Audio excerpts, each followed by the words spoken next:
বিদেশ অনেক কষ্ট, এই কথাটা কইলো তুমি বুঝদা না ভাইয়া,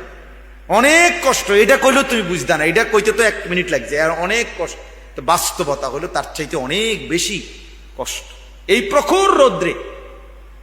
এই তীব্র রৌদ্রে, বিশেষ করে 12 ঘন্টা ডিউটি করে আসার পরে যখন একটা ছেলে বা একটা যুবক, তার একজন আপনজন কেউ নাই, আইসা নিজের 1 গ্লাস পানিটাও নিজে নিতে হয়, তো মনটারে হাহাকার লাগে যে আরে কেউ তো নাই,